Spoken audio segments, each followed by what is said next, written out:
Less than 3 weeks remain in the 2020 MLB regular season, and the Yankees are trying to fend off the Orioles, Mariners, and Tigers for a playoff spot that wouldn't even exist in a normal year. Meanwhile, the Phillies have gone from last place in the National League East standings on August 22nd to the 5 seed in the NL if the postseason started today. Hello, everybody, and welcome into this Tuesday, September 8th edition of Around the Bases from 110 Sports. Live streaming, as always, on the 110 Sports Network, 110sportsmedia.com/live, twitch.tv/110sports, and available on demand on Apple Podcasts, Spotify, YouTube, and on the website around the clock as well. We've got a lot to talk about today. A lot of big developments from over the weekend, the last 4 or 5 days of baseball. We talked last week about the playoffs in the American League looking pretty set, and, that's still pretty much true, but we're still seeing some incredible things happening, and when I say incredible, that doesn't always mean good. In particular, we're talking about the Yankees' collapse over the last couple of days. They're just a game over 500 now. So they're really in trouble at this point. We'll discuss that coming up, plus some major developments, or major's probably a little bit strong, but some interesting races in the National League that we're continuing to keep an eye on. So let's go ahead and dive right into today's rundown and what you can expect on the show. We're going to start by talking about going through our top four, as we always do on the show. We'll talk about history for a couple of different players, Ronald Acuna Jr., Mike Trout, and Seager, but not Corey Seager, actually Kyle Seager, his brother of the Mariners. We'll discuss that, plus some stars who are still slumping here on September 8th, still aren't having a good season. What's the deal? Are they going to get things turned around? We only have a couple weeks left, and what does it mean moving forward? Is it it's just a small sample size of the season? Is there some underlying concerns from some trends on batted ball data? We'll take a look at that, and we'll check in on the Cy Young races. Not much of a race right now in the American League, but we'll catch you up on where that stands, and we'll dive into the National League. There's a number of strong pitchers vying for the Cy Young Award. We'll go through our news and notes as we always do. Power ranking spotlight. We'll hit on the Yankees. We'll hit on the Mariners doing some incredible stuff. The Phillies are on an incredible run. A new team at number 3 in the power rankings this week, so a lot to discuss there. And finally, we'll end the show by checking in on the playoff picture, as we're probably going to do a lot the rest of the way. It'll be just a brief check-in today, but I know, the show's coming up the rest of the way. We'll be checking in pretty regularly on the playoff picture. As it gets closer to the end of the regular season, we'll take a look at seeding and how that falls. Now, that's a little bit, it's more about the field of who gets in right now still, in most cases, because there's some teams trying to play spoiler. So we'll discuss that all. That's a lot coming up here today on the show, but I do want to start with this today, and that is that less than a week after the death of the legendary Met Tom Seaver, the batter he faced the most in his career, Hall of Fame outfielder Lou Brock, one of the best leadoff hitters and base stealers in MLB history, who helped the Cardinals to win 3 NL pennants and 2 World Series in the 1960s, died on Sunday at the age of 81 after battling health issues for several years. Acquired by the Cardinals from the Cubs in 1964 as part of a deal that's viewed as one of the most lopsided in baseball history, Brock changed Major League Baseball forever with his speed, skill, and determination. After 2+ years in Chicago, Brock spent the rest of his 19-year Major League career with the Cardinals. He racked up 3,023 hits, 149 home runs, and 900 RBI in his career, and Brock's 938 career stolen bases remain, to this very day, a National League record. Rickey Henderson, the only MLB player with more all-time steals. To say Brock was an incredible force on the base paths would actually be a vast understatement. Let's put this in perspective a little bit. Major League Baseball has changed a lot in recent years, and stolen bases aren't nearly as prevalent as they once were. The MLB steals leaders over the past 2 seasons have tallied 45 and 46 steals, respectively. Lou Brock swiped 50-plus bases in an MLB record 12 straight seasons. In 1974, at the age of 35, Brock stole 100 bases. Again, to repeat, 35-year-old Lou Brock stole 118 bases. In 1978, Brock became the first major leaguer to have an award named for him while he was still active, the Lou Brock Award for the NL's leader in steals. He was among the very first players to study films of opposing pitchers and treated base stealing as a sort of an art form, one that involved both skill and psychology. But Brock was also much more than just an elite base stealer. In a 13-season stretch from 1964 to 1976, the six-time All-Star hit between 279 and 315 every single year. He also scored 100-plus runs in 7 of those seasons. By OPS, Lou Brock was the 4th best World Series hitter of all time. Among players with at least 75 plate appearances in the Fall Classic, only Lou Gehrig, Babe Ruth, and Reggie Jackson have posted a higher OPS than Lou Brock. After playing just 92 games in 1978, Brock closed out his career the next season by batting .304 and winning Comeback Player of the Year. The Cardinals retired his uniform number 20, and he was inducted into the Baseball Hall of Fame in his first year of eligibility in 1985. After his playing career concluded, Brock worked as a florist and commentator for ABC's Monday Night Baseball and for decades was a regular for the Cardinals at their spring training, where he was a part-time instructor and remained a huge fan favorite. And that's the other aspect of Lou Brock that I want to point out. You see, as a native of St. Louis, I can confidently tell you that Lou Brock was and will always be an icon in the region. And those numbers and all those awards and all that success, it's only one part of the reason why. Lou Brock was undoubtedly one of the best players to ever play Major League Baseball. But when you hear from the players, coaches, media members, and fans who he interacted with from his playing days all the way up until just recent years, you understand that he was also one of the best people to ever play the game. His baseball skills made him a Hall of Famer. His kindness, his joy, his generosity in the community, and his spirit made him an icon in St. Louis for decades after his playing career ended. KMOX sports director Tom Ackerman writing that he and his wife, both ordained ministers, were a fixture in the community, raising scholarship funds for students who couldn't afford schools. He gave his time to countless organizations and signed autographs for anyone who came his way. In a statement, Cardinals CEO Bill DeWitt Jr. saying that Lou Brock was one of the most revered members in the St. Louis Cardinals organization and one of the very best to ever wear the birds on the bat. Lou was a Hall of Fame player, a great coach, an insightful broadcaster, and a wonderful mentor to countless generations of Cardinals players, coaches, and members of the front office. He was an ambassador of the game around the country and a fan favorite who connected with millions of baseball fans across multiple generations. He will be deeply missed and forever remembered.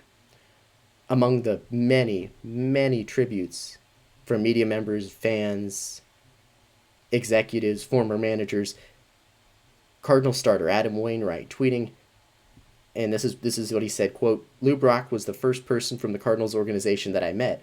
I walked into the spring training clubhouse, put my stuff down, turn around, and here comes Lou, walking right toward me. He hands me a ball and says, 'Will you sign this for me?' I say, 'Hi, Mr. Brock, I think you have that backward.' He responds, 'No, I don't. You're going to be special, and I want your autograph.' Lou always amazed me with how cool and calm and professional he was at all times. He was one of the best encouragers I ever met." The legendary Cardinal, longtime Cardinal, current Angel, and future Hall of Famer Albert Pujols, in a statement writing in part, "Lou Brock was one of the finest men I have ever known. Coming into this league as a 21-year-old kid, Lou Brock was one of the first Hall of Fame players I had the privilege to meet. He told me I belonged here in the big leagues. He was always willing to help and to share his unlimited knowledge of hitting and the game of baseball with me as a young player. Most importantly, he showed us all how to live our lives on and off the field with character and integrity." Lou Brock was 81 years old. And we'll jump into the rest of our top four and the rest of today's broadcast right after this quick break.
All right, welcome back to Around the Bases here from 110 Sports. We will dive right back into our top four today, and that is history for three players: Ronald Acuna Jr. of the Braves, the Angels' Mike Trout, and Kyle Seager of the Mariners. We'll start with Ronald Acuna, who doesn't have enough at bats to qualify right now, but if he did, Acuna's 1.5, pardon me, 1.051 OPS would rank fifth in Major League Baseball behind only Ian Happ, Mike Trout, Fernando Tatis Jr., and Nelson Cruz. Acuna is hitting .318 with 8 home runs in his last 15 games. The history for him, he now has, after this past week, 18 career leadoff home runs. That is the most in Atlanta Braves franchise history. Ronald Acuna Jr. is 22 years old. As for Mike Trout, the star Angels outfielder is currently atop Major League Baseball's home run leaderboard, along with Fernando Tatis Jr. The history for Trout, he hit his 300th career home run this past week, passing Tim Salmon for the most in franchise history. Trout also has 201 career steals, making him the fastest player in MLB history to reach 300 career home runs and 200 career stolen bases. Finally, Kyle Seager of the Mariners, not Corey Seager, his brother, but Kyle Seager. Not someone we talk about a lot. A guy who doesn't get enough credit for his durability and consistency. Seager has hit 20-plus home runs every single year since 2012. And he's experiencing a resurgent campaign this year after posting an OPS of .673 and then .789 the past 2 years. It's up to .884 this year. Seager's hitting .283 with 7 home runs, 30 RBI in 41 games. The history for Seager? Well, he recently moved into 4th place on the Mariners' all-time hit list. The only names ahead of him? Ichiro Suzuki, Edgar Martinez, and Ken Griffey Jr. Our next top 4 item for you today: some still slumping stars. The question, can these players get back on track before the season's end, and what's the long-term prognosis? Are we seeing real signs of decline, or maybe just a fluke small sample size in a 60-game season that's about 2/3 over? So we're going to go through a number of different players here, and I'll give you sort of the basics of their struggles and then my thoughts on what it means. And we'll start with Yankees catcher Gary Sanchez, who has been temporarily benched by Yankees manager Aaron Boone. Sanchez is hitting just .130 on the season. Now, when he does make contact, the ball goes far. Sanchez has 13 hits this season, and more than half of them, 7 of them, are home runs. But he also only has 13 hits this season, and he's striking out in nearly half his at-bats this year. He looks completely lost at the plate. I mean, there's no doubting the power of Gary Sanchez, but he looks completely lost at the plate, and there's definitely some cause for concern there. I don't have a great answer as to whether he can get back on track. Clearly, a few years back, he showed us what he can do in his best case scenario, but I don't have any answers for his struggles this year. The Yankees certainly need more from him, though, given their struggles that we're going to go into in more depth coming up. Josh Bell, first baseman for the Pittsburgh Pirates, was an all-star last year. He hit about 280 with 37 homers, 116 RBI. This year, he's still under the Mendoza line now, hitting 197 with 4 home runs. And there's a number of discouraging signs, including an increased strikeout rate for Josh Bell. He's just not turning it around. He got off to a horrible start, and then he'd show, have a couple home runs in a 4-game stretch, and you think maybe this is it, and it just hasn't happened. Of course, he's playing in a bad lineup in Pittsburgh and doesn't probably have a lot of lineup protection, you could say, but that's certainly not an explanation for all or even most of his struggles in any sense. It seems like the league has caught up to Josh Bell a little bit, and he just hasn't been able to adjust back. I'm still optimistic, though, going forward that he'll be able to get something going. I don't know if he'll be able to repeat what he did last year, but I believe he can get on track. Now, the question, of course, will it happen this year? I don't have any real confidence that it's going to happen this year, but I'm not giving up on him long-term as a productive player. A couple of Cubs infielders now for you. Javier Baez. In 2019, last year, he had 281 with about 30 home runs. Now, this year, he's hitting 205 with decreased power, decreased on-base skills, and increased strikeouts. Now, Baez's profile as a high strikeout guy means there's a wide range of possible outcomes for him.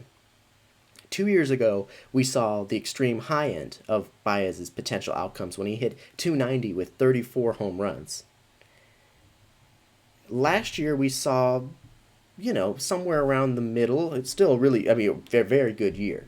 And again, this is an incredible player, but this year we're seeing the extreme low end of Baez's profile. And I have confidence he'll be able to get things figured out to some degree, but again, will it happen this season?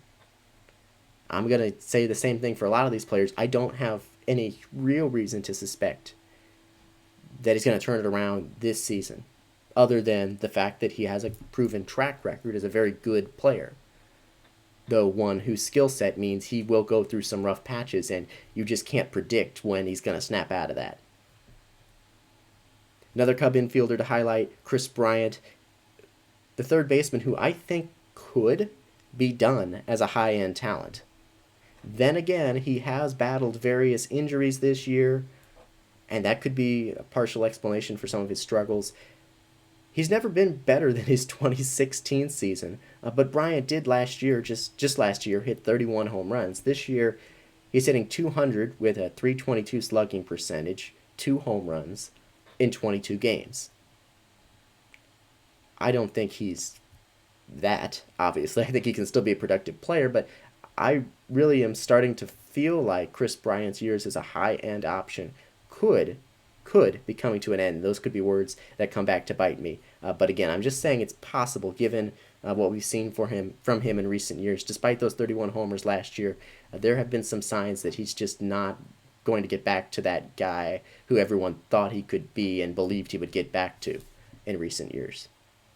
Next player I want to highlight is Eduardo Escobar, infielder for the Diamondbacks. Star might be a bit of a stretch in describing Escobar, but he certainly played like one last year with his power breakout when Escobar hit 35 home runs, drove in almost 120 runs, hitting about 270, playing a full season's worth of games. This season, 621 OPS, he's got 4 homers, and he's hitting just 204 on the year. He's not making particularly hard contact. His hard hit percentage is in the 14th percentile, which that's not good at all. But StatCast data shows there could be some bad luck at play here because his expected batting average based on batted ball data is .274, which is almost exactly what he did last year. And in fact, many of the expected numbers, according to StatCast data, are pretty much on par with what he did last year. So I think what Escobar did last year is the absolute high end of his abilities. I think he's certainly going to be more like that player than the horrible player that we've seen so far this year moving forward. Again, I can't predict it happening this year though, especially because, the Diamondbacks not in contention at all. A couple more players for you here, four more players I want to go through here quickly. One of them is J.D. Martinez, the Red Sox DH outfielder, and there's some signs that he's starting to turn things around. Martinez is hitting 310 in his last 7 games, but still just 227 on the season with 4 homers despite that recent hot streak. And this is a guy who's hit between 36 and 45 home runs in 3 consecutive years. His OPS has been above 900 for 4 straight years. This year it's 717. Martinez is 33 years old, so some age decline certainly possible here. And I looked at the StatCast data here as well. It shows an expected batting average of around 250. It shows his exit velocity, though, is down significantly, as is his hard hit percentage, which had been around 50% each of the last 5 years. This year it's 40%. And for that statistic, that is a drastic drop-off. One encouraging thing I can say, though, is that he's not really striking out more or walking less. He's just not hitting the ball very hard. So I think J.D. Martinez's best year is also likely behind him, but I also think he's a guy who will be able to do better than he has moving forward, to put it simply. Again, I don't know if it's going to be this year or not. That's kind of a cop-out answer, I suppose, but we're working with such small sample sizes and really running out of time for players to get things turned around this year. Chris Paddack, this is the only pitcher who I realize now, only pitcher who's on this list. Starter for the Padres. It has not been the full, real breakout season that many expected for Chris Paddack. Last year, a 3.33 ERA, 153 strikeouts, and 140 plus innings. This year, his ERA is 4.75. His strikeouts are down. Batters are hitting 270 against him after 204 last year. Now, Paddack is still showing some elite control and great velocity, but he's having trouble keeping the ball in the ballpark. And his StatCast expected ERA is 5.57, so I can't really say that he's just been unlucky. He's been getting hit really hard. And I don't have a great explanation for Paddack's struggles. Part of it could be the league adjusting to him. Part of it could be the nature of the season. And, of course, also he's still just so young. He's in the sophomore season, and sometimes we do see that sophomore slump from players. But he is still so young, and there's so much talent there that I am confident that moving forward, Paddack will be a great pitcher. Again, I don't know if it'll be this year. And it makes it all the more important that all the more key that the team went out and acquired Mike Clevenger to really be that game one starter, because Paddack just may not be at that level this year, even though the long-term prognosis for him is still very good in my eyes. Matt Olson, first baseman for the Oakland Athletics, the 26-year-old has 10 home runs this year, but he's hitting just 195. But this case, I can tell you, appears to be a lot of bad luck, as indicated by several different aspects. His BABIP, his batting average on balls in play, is just 203. It was about 300 the last 2 years, which is much more likely a league average. So he's been really unlucky, it appears, this year. The StatCast data also reveals a 253 expected batting average, which is what you would expect roughly from Olson. Also, his exit velocity and hard hit percentages are high, and Olson's still walking at a very high rate. Given all those factors, I think I can pretty confidently say we're going to see better things ahead for Matt Olson. And as much as I can predict that turnaround coming the rest of the way, of any player, I am for Olson, given the data that I just pointed out.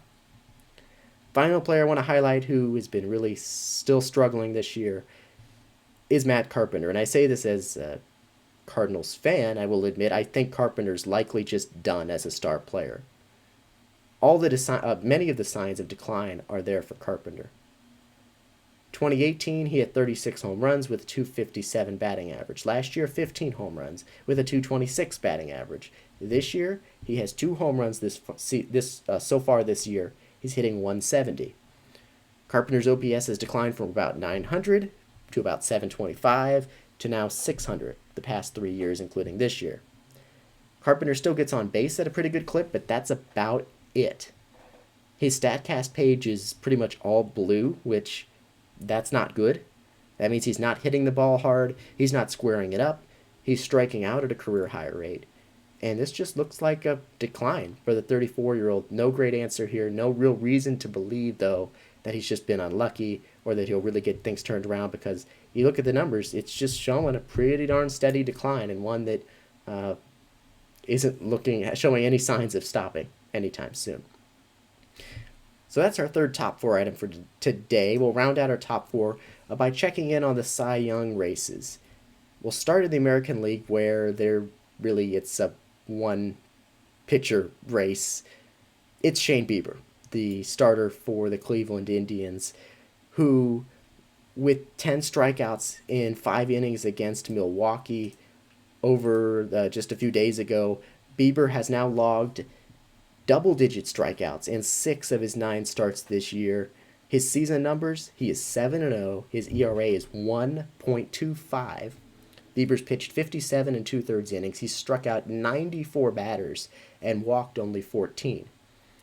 And as for those 94 strikeouts, MLB.com's Sarah Lang's pointing out that that's the 9th most by a pitcher in his first 9 starts of a season since the mound was moved to its current distance back in 1893. The only pitchers ahead of him on that list: Randy Johnson, Pedro Martinez, Curt Schilling, and Chris Sale. Bieber is, and so he's very much the front runner for both the AL Cy Young Award as well as, honestly, the AL MVP award. That's how incredible Shane Bieber has been this year. He's just been dominant in pretty much every single start. Like, his worst starts this year have still been incredibly good. And there's really no competition for him in the American League right now. Looking at the ERA leaders across the major leagues, Bieber is number 1, and the next 5 pitchers on that list are all National League pitchers. After that, it's Dallas Keuchel of the White Sox. He's dealing with an injury right now, but he's been really good, a 2.19 ERA, but certainly not going to compare to Bieber. Then there's Dylan Bundy and Lance Lynn, who are both having very good years with ERAs in the mid-2s and a good deal of strikeouts, but at this point, it would take a lot for Shane Bieber to not win AL Cy Young in 2020. We'd have to see some real collapse, considering he probably only has a couple more starts left. We'd have to see a real collapse from him for Shane Bieber to not win the AL Cy Young Award. In fact, I feel like, honestly, even if he didn't throw another pitch this year, even if he got injured, what he's done is so far ahead of any other pitcher in baseball that he's going to take home that award. In the National League, though, much like the playoff race, there's still a good deal to be decided in the Cy Young race. There are two front runners right now, I would say, for the NL Cy Young Award. One of them is Yu Darvish of the Cubs, who's having an incredible year. After a dominant outing against the Cardinals over the weekend, the right-hander's ERA of 1.44 is tops in the National League. And then there's Jacob deGrom, who's won the Cy Young Award in each of his last 2 seasons with the Mets. He induced 35 swinging strikes, the most of any pitcher since at least 2008, and struck out 12 against the Phillies 2 days ago, lowering his season ERA to 1.69. His 70 strikeouts, the most of any NL pitcher. A couple other names to mention in the race. Max Fried has been really good for the Braves, but unfortunately they announced this morning that they placed him on the injured list due to back spasms. The team anticipating he won't be out for long. But even with that in mind, I think he's clearly behind Darvish and deGrom, but it's been a great season for the lefty Max Fried, who stepped up big in place of Max Soroka atop the Braves rotation. Zach Gallen has been incredible for the Diamondbacks, 2.29 ERA, 60 strikeouts in 55 innings. Trevor Bauer's 2.05 ERA with the Reds is behind only Jacob deGrom and Max Fried, and his opponent batting average is a minuscule .161. And then there's Clayton Kershaw, who is 5-1 with a 1.50 ERA, more than a strikeout per inning. He's clearly in the race as well. So I think that any of those 6 starters could take home the NL Cy Young Award. I would be surprised, very well surprised, if it was anybody other than those 6. And the 6 is a big number. Like I said, the clear front runners, Darvish and DeGrom. I think if the season ended today, it's probably Darvish. But if I'm projecting, if I just you said, pick who you think it'll be come the end of the year, I'm still going to go with Jacob DeGrom. I say, still, not that I had picked him necessarily before, but just I think that it'll end up being DeGrom, that he'll take home a 3rd in a row, which is something few players in baseball history have ever done. All right, so that is our. Oh, I do want to add also the small sample size of the season makes it so these 6 players, things could change in a hurry. Like, these are great numbers, but we're talking about like 6, 7, 8 starts right now for many of these pitchers. So, a really horrific outing or two, and all of a sudden the numbers aren't even competitive at all. So a lot can change here in the final couple weeks. Unlike a regular season where September 8th, they would be very clear that, okay, it's one of these 2 guys. Like, the numbers could skew dramatically if something drastic happens in the next couple weeks for one of these pitchers, a bad outing or something. So that is our top 4 for today. When we come back, we'll go through some news and notes for today, and then we'll jump into our power ranking spotlight. We'll talk about the Yankees' struggles. We'll talk about some incredible runs from the Mariners and from the Phillies and several other teams. That is coming up. And then we'll take a look at the playoff picture to end out today's show. So stick with us. You're watching Around the Bases from 110 Sports.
All right, welcome back to Around the Bases from 110 Sports, live streaming on the 110 Sports Network. I'm Chris Brown.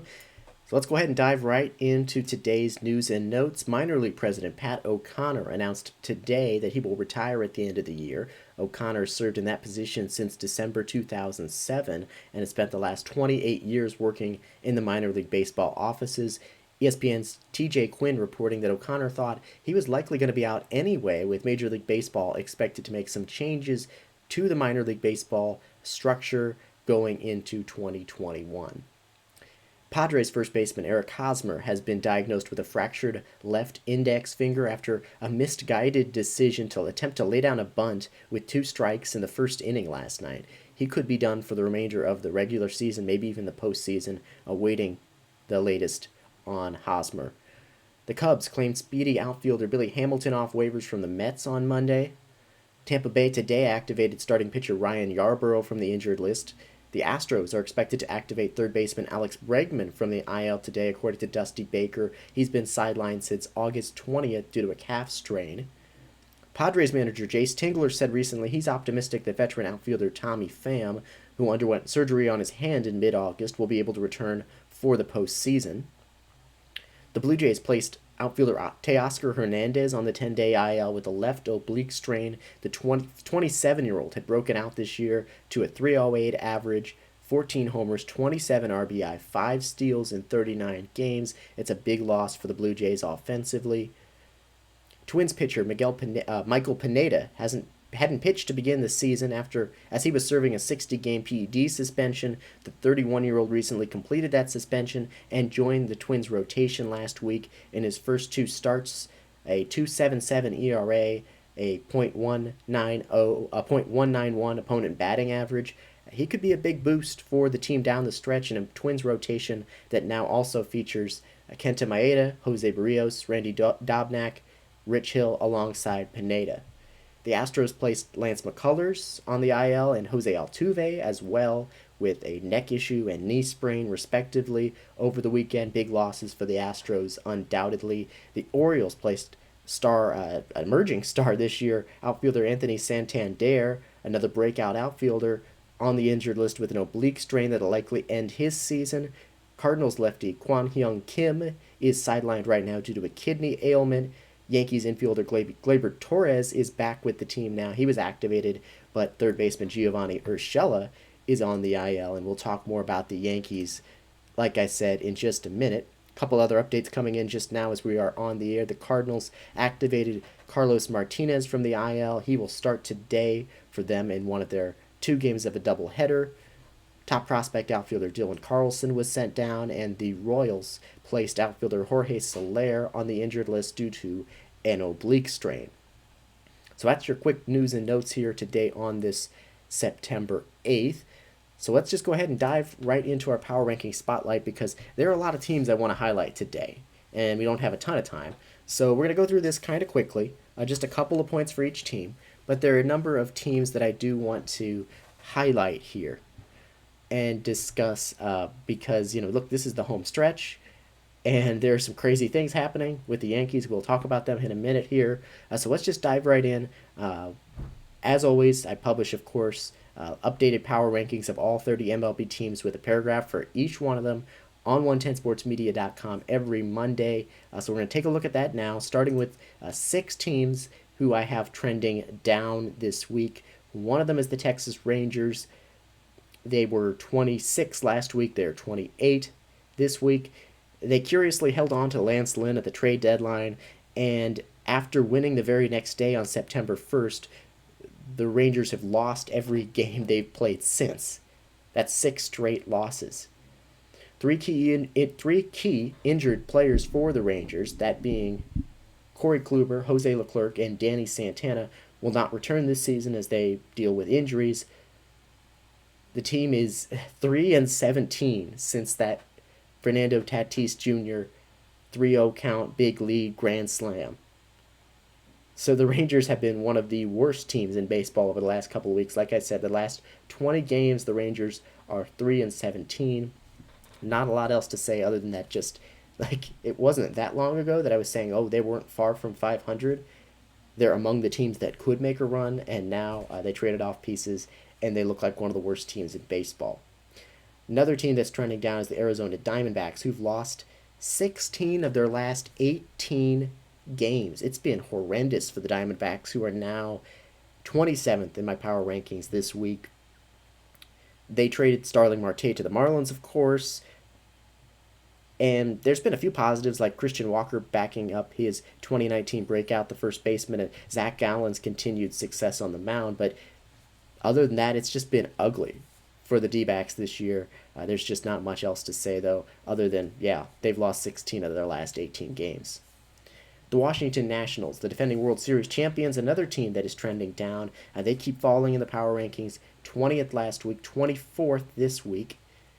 Now, they have won 3 of their last 4 games, I'll give them that, but before that they had lost 7 straight and 10 of their last 11, so it's not as if that, nice little tiny stretch now is all that meaningful. And we've talked about it before, the Nationals have a great core with Juan Soto, Trey Turner, Max Scherzer, and Steven Strasburg out for the year. Patrick Corbin as well is there, but there just hasn't been enough production from the supporting cast. At this point, with a 15-25 record, the Nationals, they're basically done. They're playing, as far as competing this year, they're playing top prospect Carter Kieboom at third base the rest of the way, which is kind of a sign that they just want to evaluate where he is. They know their chances for this year are pretty much done. That's not necessarily the case for the next team I have trending down, which is the Cincinnati Reds. I had them 16th in last week's power rankings. They are 20th this week. And they made some moves at the trade deadline because they believed clearly that they still had a chance to compete. They acquired Archie Bradley from the D-backs and Brian Goodwin, the outfielder from the Angels. And this was a team that I picked to win the NL Central. I think they have underachieved perhaps more than any other team this year because I believe there is talent there, and there clearly is in the rotation. And there's clearly a number of bats in that lineup that are pretty impressive, but it's just not happening for them at all. Mike Moustakas has really having a bad year for the Reds, and it just hasn't happened, and I can't keep making excuses for them. The Reds are 18-23. They still have a shot at making the playoffs, but they just got to get it going. There's not much else to say than that. Another team I have trending down is the Chicago Cubs, and this one isn't exactly fair. I mean, they're doing good things. They went 2-3 against the Cardinals over this past weekend. They split their 10-game series with St. Louis this year. They're 24-18. They're still in a good spot. They're still almost certainly going to win the NL Central, but there are some clear flaws here. Yu Darvish has been great. We talked about it. But behind him, there have been some significant rotation concerns for the Cubs. This is something I talked about coming into the year. I said I was worried about their rotation. And then they came out and made me look like a fool the first couple weeks of the season. It was incredible. It was one of the best, I think it was the best starting rotation in baseball the first, 3 or so weeks of the season. But it's starting to fall apart now. John Lester posted a 1.06 ERA his first 3 starts. His ERA in 5 starts since 9/26. John Lester has been horrible in recent weeks. Collectively, as MLB.com's Jordan Bastian noted over the weekend, Cubs starters posted a 2.55 ERA their first 16 games, but in their next 22 games, if you take out Darvish, that mark was 6.48. So real concern with that Cubs rotation. There's some injuries there. There's John Lester performing poorly. Everybody but Yu Darvish and Kyle Hendricks really struggling right now for the Cubs in the rotation. One positive note here for the Cubs, Ian Happ has been the team's best hitter, one of the best hitters in baseball. The outfielder, he has 12 homers. He is your, I believe, let's see, when I wrote this wasn't true, but I believe if I check now, Ian Happ is the current OPS leader in Major League Baseball. Better OPS than Mike Trout, Fernando Tatis Jr., and Nelson Cruz. He's been sensational for the Cubs this year, the 26-year-old outfielder. Looks like a big piece of the team's future. Final team trending down I want to highlight is the one that I led off the show with, and I have some notes on them, and that is the New York Yankees. So, as I mentioned, Giovanni Urshela now on the injured list. Gleyber Torres is back. But also, as we mentioned, Gary Sanchez has been benched. He has been horrendous this year. Right now, the situation in New York for the Yankees is disastrous for the standards that we expect of the Yankees. They have not been this is a team that has not been able to continue its success despite injuries in the same way that they did last year. This is a team that's had so many injuries this year. Giancarlo Stanton, Aaron Judge are still out. There's still significant injuries for that roster, and they have not been able to overcome them in the same way that they did last year. They lost 3 of 4 to the Orioles over the weekend, and then they lost to Toronto last night when their bullpen gave up 10 runs in 1 inning for the first time since 1932. So that's how bad things are right now for the Yankees. Bullpen gave up 10 runs in an inning for the first time since 1932 to the Blue Jays last night. The Yankees, a couple more notes for you here. First off, they're 7-0 against the Red Sox this year, but they're 14-20 against everybody else. They've been a bad baseball team against everybody not named the Boston Red Sox this year. The team has now dropped 7 of their last 9 games, 14 of their last 19 games. As in their last 19 games, they are 5-14. Only Arizona and Texas have a worse record since that bad stretch began. The team's just 1 game over 500 now. They're 3rd in the AL East standings. They're 6.5 games back of the division-leading Tampa Bay Rays. They're 2.5 back of Toronto for the second spot in the AL East. Right now, as of right now, the Yankees are the 8th seed in the playoffs. The Orioles are only 2 games back of that spot. And the Mariners and the Tigers also challenging for that spot. Now, the Yankees are clearly a dangerous team. They're clearly a very talented team. I am very confident they're still going to make the playoffs. I'm pretty, well, I am confident. I wouldn't say very confident. I am definitely confident, though. Pretty darn confident that the Yankees are going to make the playoffs still. But they got to stop this slide. Something has to change. And it's not going to come, most likely, in the immediate future in the form of Giancarlo Stanton or Aaron Judge back. That could be not too far away, but that's not something the team can just count on having happen this week and then all of a sudden they're mashing home runs left and right. Something has to change for the Yankees in a hurry. At this point, they're not winning that division. They're going to have to get things turned around in a hurry to challenge Toronto, but that's a good team. It's a team that's not going to just roll over down the stretch. So, wow, all of a sudden the Yankees look like they could be a huge beneficiary of the expanded postseason format, which is just a wild thing to say in 2020, especially given that team's start to the season. But the Yankees have got to get things turned around soon, or it could be pretty disastrous. All right, just a couple more minutes left on this segment, and I do want to get to all the teams I want to highlight that are trending up. One of them is the Los Angeles Angels. We're going to go through these pretty quickly.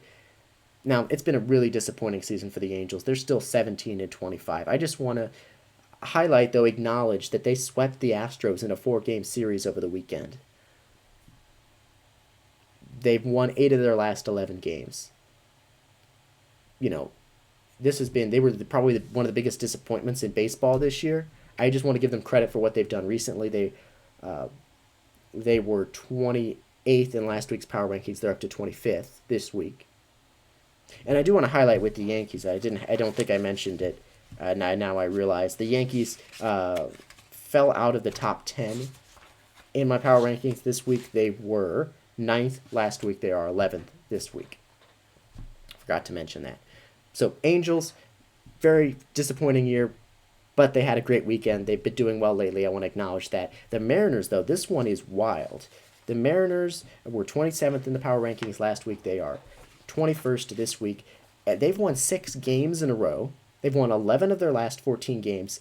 This all coming after, or not all of the stretch coming. They were sellers at the trade deadline. The Mariners were. They've won 6 games in a row. They've won 11 of their last 14. They just swept the Rangers. That's a bad team, but they just swept the Rangers in a 4-game series. They're all of a sudden just 2 games back of the Astros for the second spot in the AL West, with roughly 20 games to go.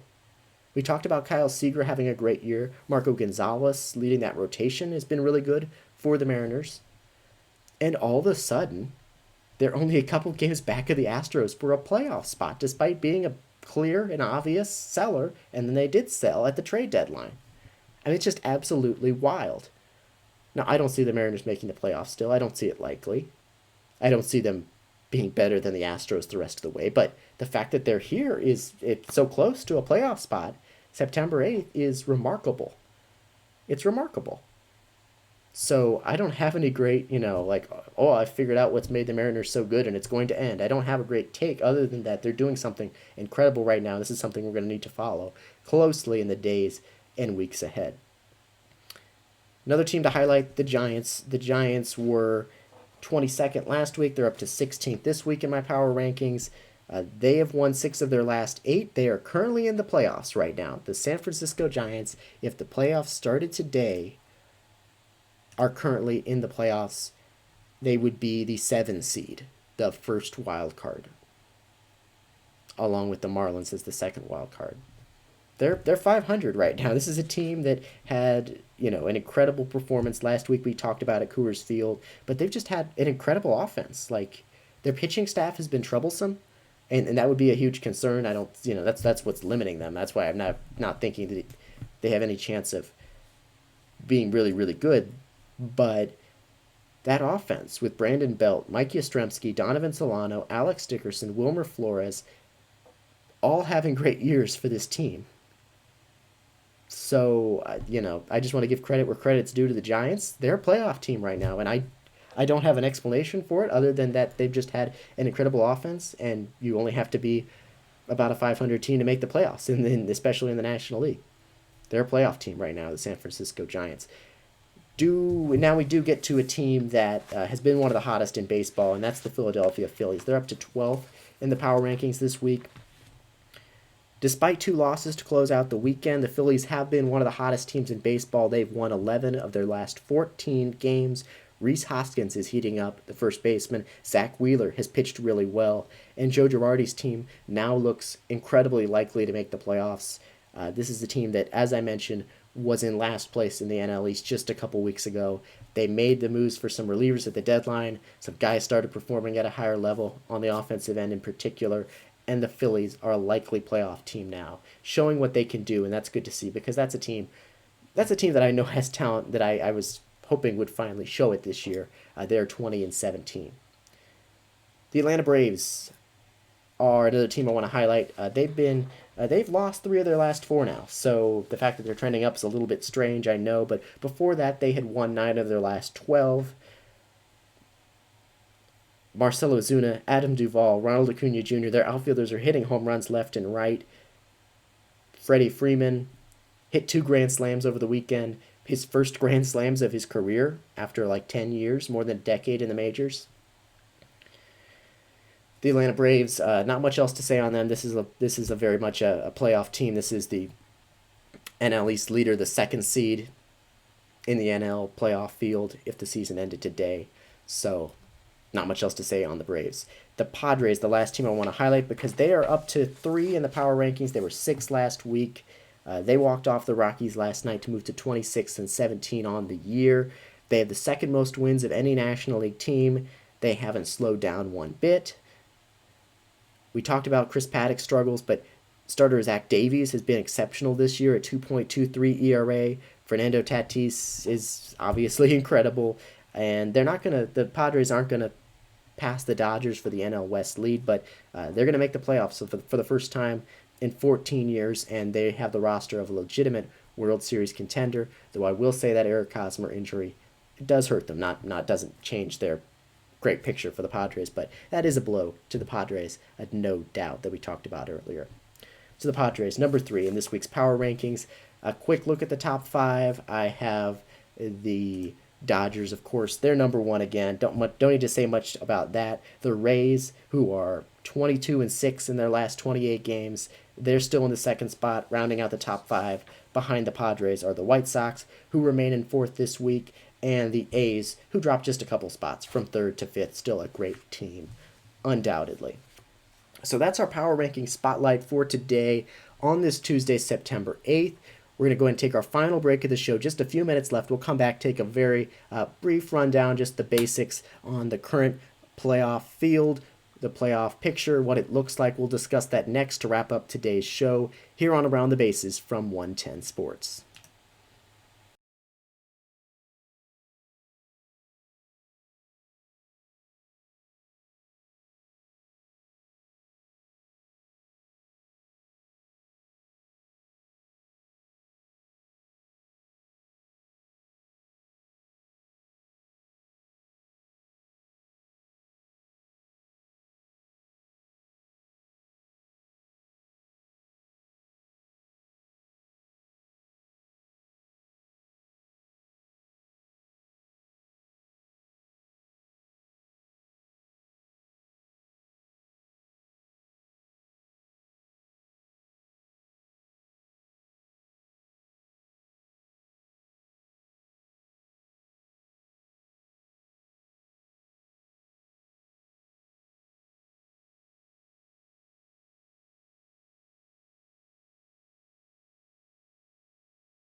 All right, welcome back to Around the Bases from 110 Sports. Just time for a very brief look here at the end of the show, a check-in on the current playoff picture and where it stands right now. So this is something we're gonna be continuing to follow in the days ahead, in the weeks ahead, with less than weeks remaining remaining in the regular season. Um, so just want to go over this very briefly because this is something that we touched on last week as well. The American League playoff picture very close to set. And looking at the standings and the field and also fan graphs projected playoff odds, there are 8 teams with a 88% chance or higher of making the playoffs. The Rays, White Sox, Indians, Twins, A's, and Astros are all basically 95% chance of making the playoffs. The Blue Jays are 90%. The Yankees are now that 8th team at 88%. There's a slim chance for the Orioles, Tigers, Mariners, and still the Angels of making the playoffs. Unlikely to happen. The AL field, though, is pretty well set. If the season ended today, it would be the Rays as the 1 seed, Indians as the 2, A's as the 3, White Sox 4, Blue Jays 5, Astros 6, and then the Twins and Yankees would be your 2 wild card teams, which just shows how much the AL Central has changed. That the Twins with a 26-17 record would be one of the first wild card. That's just how incredible the White Sox and Indians have been this year. So again, slim chances for the Orioles, Mariners, Tigers, and Angels. It'll become, I think, probably pretty clear in the next week if those slim chances have any chance of happening. Those teams need to, one of those teams that would play spoiler would have to get things going in a big way right now. Would have to really keep making their run. So we'll have a better picture of that, better sense of that, I think, pretty soon. But the AL field pretty well set. Now the National League is a different story. Right now, if the season were to end today, it would be Dodgers as the 1 seed. That's going to be the case pretty much no matter what. You have Braves as the 2, Cubs as the 3, and then Padres 4, Phillies 5, Cardinals 6. Those 6 teams, your top 2 teams in each division right now. The Giants and the Marlins would be your wild card teams if the season ended today. Both of those teams with a 500 record. But then you've got the Rockies, they're just 1 game under 500. The Brewers just 3 games under 500. The Mets are 4 games under 500. The Reds are 5 games under 500. And so I wouldn't expect that, but if all you have to do is get to about 500 in the NL and you're in the race, which is pretty different than the AL with the exception of 1 spot. So the NL generally is much more open. And looking at the odds right now, we've got the Braves. The Braves, Cubs, Dodgers, and Padres are the only teams with a greater than... So, okay, Braves, Phillies, Cubs, Dodgers, and Padres. 5 teams with about a 90% chance or greater of making the playoffs. But you've got the Mets still with about a 40%. Marlins with about a third chance. Cardinals about an 80%. Brewers still have about a half a chance, a 50% chance of making it. The Reds a 27% chance. The Giants a little over 50%. The Rockies about a 33% chance. So a lot of teams in the mix there. It's going to be something to follow. We'll see how much clarity we get in the next couple days because we're running out of days. But again, with the standings so close around those teams in the NL around 500, this is something I imagine will be going down. Will be a race that goes down to the final days to see who gets those wild card spots in the National League. So we'll continue to keep an eye on that. We'll get into more depth on this, probably on Thursday's show. If not, next week we'll start to really dive into, my projections and what's most likely to happen the final days of the season. Or, who's likely to get those spots, how things are going to play out. So we'll discuss that coming up on Thursday's show and next week as well. And on Thursday's show, we'll also get into the latest headlines and dive into the latest major developments from the next upcoming, couple of days here. But that's going to do it for today's edition of Around the Bases from 110 Sports. Our live coverage continues tomorrow. Josh Molinick's back with the J. Mole Show at 11 a.m. Eastern. And then on Thursday, Touchline Talk with Josh Doring at 11 a.m. Eastern. And Around the Bases back with you with the very latest on Thursday afternoon, 1 p.m. Eastern. So thanks for watching today's show. We'll have the very latest for you coming up. Again, make sure to go to 110sportsmedia.com for the latest. Subscribe to 110 Sports on Apple Podcasts, Spotify, and YouTube for our latest shows, podcasts and all our content as well, subscribe to the 110 Sports newsletter on the website, and we'll keep you up to date on all the very latest. But thanks for watching today's edition of Around the Bases. Stay safe, and I will talk to you on Thursday.